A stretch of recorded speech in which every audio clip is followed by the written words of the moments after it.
तो इसका आंसर हो जाएगा पीसी महालनोबिस। आगे चलते हैं कि दूसरी पंचवर्षीय योजना में किस चीज का लक्ष्य बनाया गया था। तो इसका आंसर हो जाएगा आपको तीव्र औद्योगिकरण।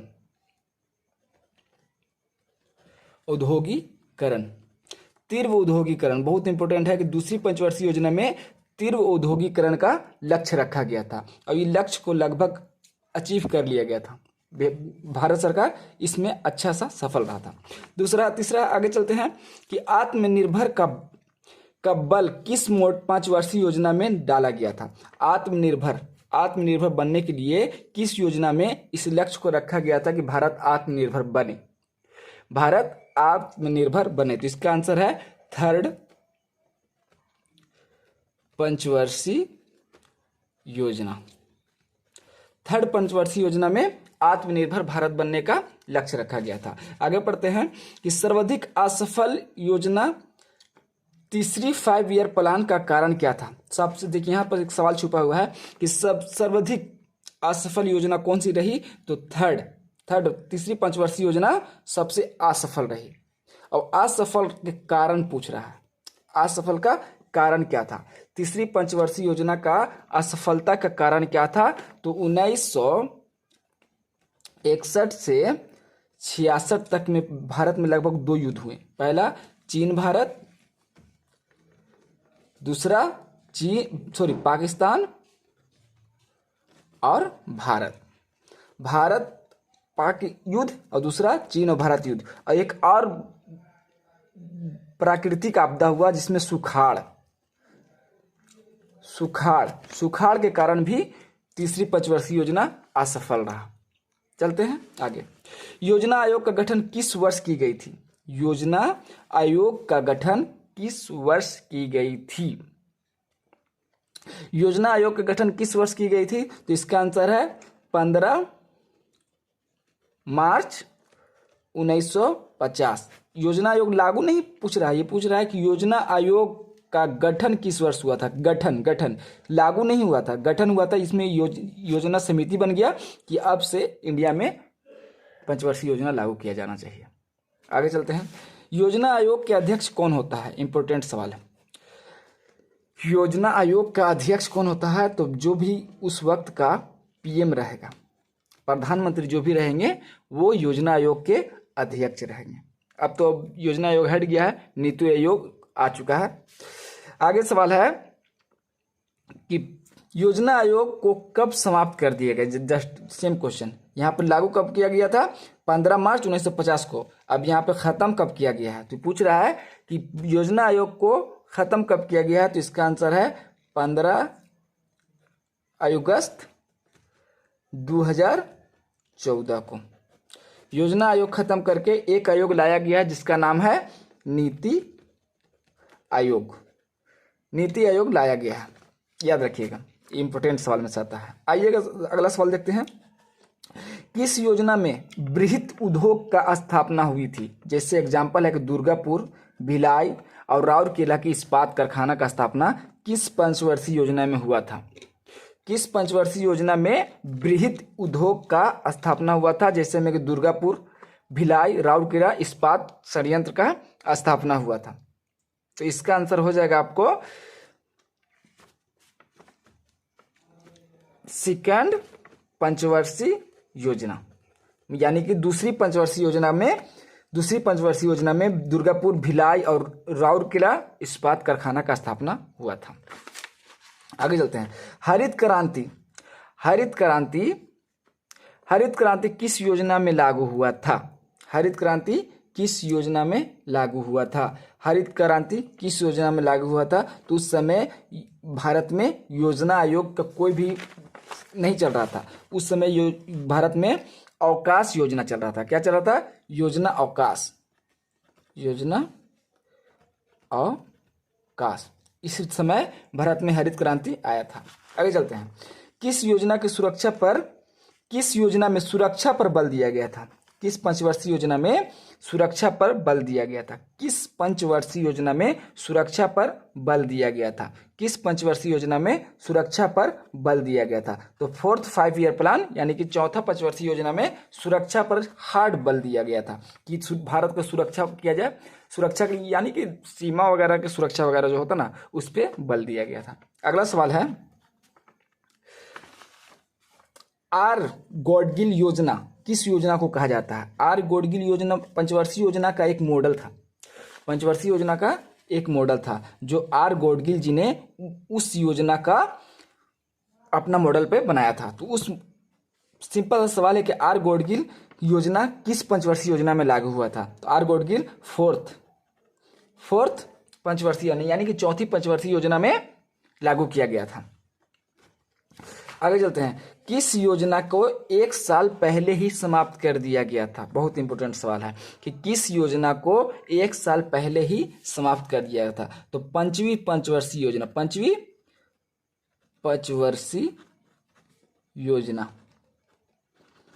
पंचवर्षीय योजना को 1 साल पहले ही समाप्त कर दिया गया था। आगे चलते हैं, काम के बदले अनाज किस योजना में लागू हुआ था?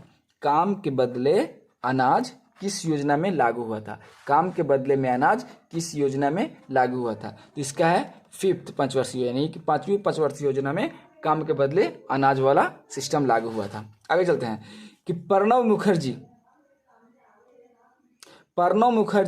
की 5वीं योजना प्रणब मुखर्जी किस पंचवर्षीय योजना का रूपरेखा तैयार किए थे? प्रणब मुखर्जी को आप जानते होंगे, राष्ट्रपति भी रह चुके हैं। तो प्रणब मुखर्जी किस पंचवर्षीय योजना का रूपरेखा तैयार किए थे? प्रणब मुखर्जी किस पंचवर्षीय योजना का रूपरेखा तैयार किए थे? इसका है 8वीं पंचवर्षीय योजना में प्रणब मुखर्जी ने अब उनका वही मॉडल दिए थे प्रणब मुखर्जी ने। आगे चलते हैं, गरीबी हटाओ का नारा किस पंचवर्षीय योजना में दिया गया था? गरीबी हटाओ का नारा किस पंचवर्षीय योजना में दिया गया था? गरीबी हटाओ का नारा किस पंचवर्षीय योजना में दिया गया था? तो इसका आंसर है 5वीं पंचवर्षीय योजना में, 5वीं पंचवर्षीय योजना में। ठीक, आप लोग लिख लीजिएगा ध्यान से। 5वीं पंचवर्षीय योजना में गरीबी हटाओ का नारा दिया गया था। आगे चलते हैं, इंदिरा आवास योजना 1985 से 86 किस योजना में आया था?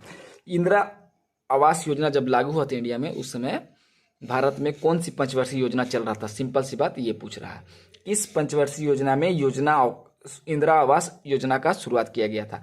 किस पंचवर्षीय योजना में इंदिरा आवास योजना को लाया गया था? किस पंचवर्षीय योजना में इंदिरा आवास योजना को लाया गया था? तो इसका आंसर हो जाएगा आपको 7th पंचवर्षीय योजना में इंदिरा आवास योजना लागू किया गया था। आगे चलते हैं, जवाहर रोजगार योजना किस पंचवर्षीय योजना में आया था? जवाहर रोजगार योजना किस पंचवर्षीय योजना में आया था? तो इसका आंसर हो जाएगा 7वीं पंचवर्षीय योजना में, यानी कि 28 अप्रैल 1989 को जवाहर रोजगार योजना लागू किया गया था। कब? 28 अप्रैल 1989 को जवाहर रोजगार योजना भारत में लागू किया गया था। उस समय भारत में कौन सा योजना आयोग चल रहा था? तो 7वीं पंचवर्षीय योजना। 7वीं पंचवर्षीय योजना में ही जवाहर रोजगार योजना लागू किया गया था। ठीक है, आगे चलते हैं, भारत में प्रथम योजना आयोग के उपाध्यक्ष कौन था? ध्यान दीजिएगा, उपाध्यक्ष कौन था? भारत में प्रथम योजना आयोग का उपाध्यक्ष कौन होता है? सिंपल सी बात आप जानिए कि भारत के प्रधानमंत्री योजना आयोग के अध्यक्ष होता है। तो उपाध्यक्ष के बारे में कहाँ से पूछ दिया? तो उपाध्यक्ष जो उस समय के उप प्रधानमंत्री होते थे वही होते थे। उस समय का जो उप प्रधानमंत्री थे उनका नाम था गुलजारी लाल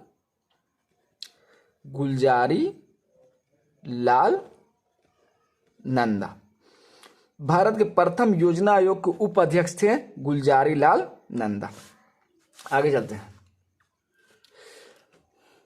योजना आयोग किस सूची का हिस्सा है? ठीक, योजना आयोग किस सूची का हिस्सा है? इसी सवाल को इस तरीके से पूछ सकता है कि आर्थिक नियोजन किस सूची के अंतर्गत आता है? किस सूची के अंतर्गत आता है? किस सूची के अंतर्गत आता है? योजना आयोग किस सूची के अंतर्गत आता है? योजना आयोग किस सूची के अंतर्गत आता है? तो समवर्ती सूची। समवर्ती सूची। अभी बता सकते हैं कि ये कानून में सूची कहाँ से लिया गया? समवर्ती सूची तो ये लिया गया ऑस्ट्रेलिया से। ठीक है, ऑस्ट्रेलिया से लिया गया। अगला सवाल है कि नाबार्ड का स्थापना किस पंचवर्षीय योजना में हुआ था? ठीक, नाबार्ड का स्थापना किस पंचवर्षीय योजना में हुआ था? नाबार्ड का स्थापना किस पंचवर्षीय योजना में हुआ था? नाबार्ड का स्थापना किस पंचवर्षीय योजना में हुआ था? तो 6th 5 ईयर प्लान में। 6th 5 ईयर प्लान में, यानी कि 6ठी पंचवर्षीय योजना में नाबार्ड का स्थापना किया गया था। तो एक बात ध्यान रखिएगा कि नाबार्ड का स्थापना कब हुआ था? तो इसका आंसर हो जाएगा 1982। 1982 में नाबार्ड का स्थापना किया गया था। आगे पूछता है सवाल कि छह बैंकों का राष्ट्रीयकरण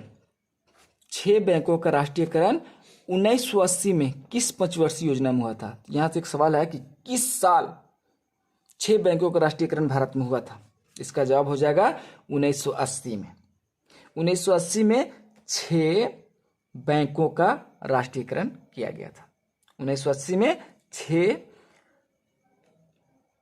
बैंकों का राष्ट्रीयकरण किया गया था। तो उस समय पंचवर्षीय योजना कौन सा चल रहा होगा? आप लोग याद रखते तो पूरा पकड़ सकते थे कि पंचवर्षीय योजना कैसे कैसे चला है।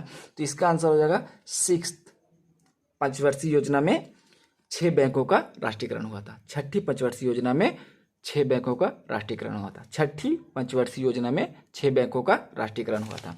आगे सवाल है कि सेबी का स्थापना कब हुआ था? सेबी का स्थापना कब हुआ था? सेबी का स्थापना कब हुआ था? तो सेबी का स्थापना हुआ था आपको 1988 में। ये भी 6ठी पंचवर्षीय योजना में हुआ था। योजना में हुआ था 6ठी पंचवर्षीय योजना में सेबी का स्थापना हुआ। जो डेट है इसका 1988। अब यहाँ पर ये डेट हम इसलिए बता रहे हैं कि बराबर ये एग्जाम में ये पूछता है कि सेबी का स्थापना कब हुआ था, किस वर्ष हुआ था। तो आप ध्यान रखिएगा। आगे चलते हैं कि क्षेत्रीय बैंकों का स्थापना या ग्रामीण बैंकों का स्थापना किस पंचवर्षीय योजना में किया जाने लगा था? क्षेत्रीय जैसे नहीं, मगध ग्रामीण बैंक बिहार के होंगे तो आप समझते होंगे। क्षेत्रीय बैंक मतलब आपका स्टेट का एक सिंपल बैंक, ठीक है, जो छोटे छोटे मुद्दे पर अब छोटे छोटे इंसानों का बैंक बनता है, खाता खुलता है। तो उसमें बड़ा भी लोग रहता है, लेकिन उस पर जो क्षेत्रीय होता है ना, उस पर इंसान लोग ध्यान नहीं देता। अभी सब लोग तो SBI और PNB और HDFC ICICI में बैंक में खुलवाता है। पहले क्षेत्रीय बैंकों की स्थापना या ग्रामीण बैंकों का स्थापना किस पंचवर्षीय योजना में हुआ था? क्षेत्रीय बैंकों का स्थापना या ग्रामीण बैंकों का स्थापना किस पंचवर्षीय योजना में हुआ था? तो इसका आंसर हो जाएगा आपको 5वीं पंचवर्षीय योजना। 5वीं पंचवर्षीय योजना। याद रखिएगा कि क्षेत्रीय बैंकों का स्थापना किस पंचवर्षीय योजना में हुआ था? तो 5वीं पंचवर्षीय योजना में हुआ था। आगे चलते हैं। भाखड़ा नागल दामोदर घाटी और ब्यास नदी परियोजना। देखिए परियोजना सवाल है कि भाखड़ा नागल दामोदर घाटी और ब्यास नदी परियोजना किस पंचवर्षीय योजना में लागू हुआ था? भाखड़ा नागल दामोदर घाटी ब्यास नदी परियोजना किस पंचवर्षीय योजना में हुआ था? तो पहली पंचवर्षीय योजना जो है ना, पहली पंचवर्षीय योजना, इसमें कृषि पर ज़्यादा ध्यान दिया गया था, कृषि पर ज़्यादा फोकस किया गया था। तो अब ये देखिए, ये सब जो बना है परियोजना, क्यों बनता है कि नहर से पानी निकाल करके हम खेत में पटाएं। तो खेत के लिए, तो खेत किससे संबंधित है? कृषि से। तो यही पूछेगा कि भाखड़ा नागल या दामोदर घाटी या ब्यास नदी परियोजना किस पंचवर्षीय योजना में हुआ था? तो आपको याद रखना है कि पहली पंचवर्षीय योजना में, ठीक। और पहली पंचवर्षीय योजना में ध्यान दिया गया था किस क्षेत्र में? तो कृषि के क्षेत्र में खूब ध्यान दिया गया था और सफल भी रहा था। बस, थैंक यू, और उम्मीद करते हैं कि आपको ये सीरीज पसंद आएगा। हम आज से पहली बार एक टॉपिक उठाए थे, पहला दिन एक टॉपिक। अब इसी तरीके से मैं सोच रहा हूँ कि नोबेल प्राइज के बारे में भी कुछ डाल दें, या भारत रत्न से भी संबंधित कुछ सवाल, अपना अपना एक छोटा छोटा वीडियो 15-15 मिनट के, आपको देखने में ज़्यादा समय भी नहीं लगेगा। एक सोचिए कि 15 मिनट में 30 क्वेश्चन आप याद कर रहे हैं तो कम थोड़ी ना है।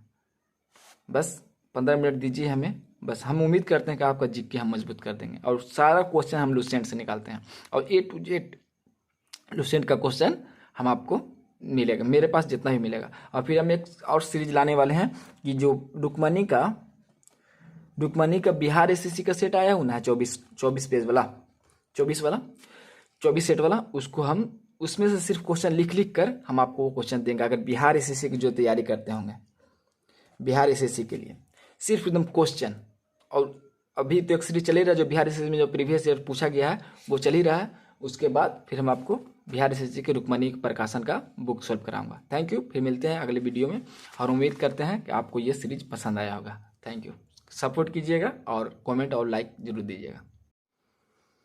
वेलकम। तो शुरू करते हैं पंचवर्षीय योजना। थोड़ा सा वीडियो मिस्टेक से शूटिंग हो चुका था, और ये मैं बाद में शूटिंग कर करके फिर डाल रहा हूँ। उम्मीद है कि आप मेरी भावना को समझिएगा। चलिए शुरू करते हैं योजना आयोग का, या फिर पंचवर्षीय योजना जो भी रहा है इंडिया में लगभग 12 बार पंचवर्षीय योजना लागू हो चुका था, जो 2012 से 17 तक चला था। तो 17 तक बीच में तो रुक गया, उसके बाद फिर 2014 में पंचवर्षीय योजना के नाम बदल करके नीति आयोग कर दिया गया, यानी कि पंचवर्षीय योजना को हटा दिया गया। चलिए शुरू करते हैं। योजना आयोग का अंतिम अनुमोदन स्वीकृति कौन प्रदान करता है, यानी कि योजना आयोग अगर बन चुका है उसका अंतिम रूपरेखा देख करके कौन उस पर डिट्टो करेगा कि हाँ अब लागू कर दिया जाए। तो योजना आयोग को लागू करने के लिए राष्ट्रीय विकास परिषद इसका जांच करता है, और उसके बाद वो इस चीज को लागू करने के लिए कहता है। आगे चलते हैं कि पहली योजना आयोग कब से कब तक रही। ठीक, पहली योजना आयोग कब से कब तक रही, और या इसमें किस क्षेत्र में ज्यादातर प्राथमिकता दिया गया। तो ये रहा 1951 से 1956 से। तो यहाँ तो एक क्लियर होता है कि योजना आयोग कब से लागू हुआ। तो योजना आयोग 1951 से लागू हुआ और 56 तक चला, पहली पंचवर्षीय योजना, और इसमें कृषि का ज्यादा भूमिका निभाया गया। आगे चलते हैं। पहली पंचवर्षीय योजना किस मॉडल पर आधारित थी। पहली पंचवर्षीय योजना किस मॉडल पर आधारित थी। तो हेराल्ड डोमर मॉडल पे, आगे चलते हैं कि दूसरी पंचवर्षीय योजना किस मॉडल पर आधारित थी। तो इसका आंसर है पीसी महालनोबिस। दूसरी पंचवर्षीय, पहली हेराल्ड डोमर और दूसरी पीसी महालनोबिस। ठीक है, आगे चलते हैं। दूसरी पंचवर्षीय योजना में किस चीज को अपना लक्ष्य बनाया गया। तो तीव्र औद्योगिकीकरण को दूसरी पंचवर्षीय योजना में लक्ष्य बनाया गया था।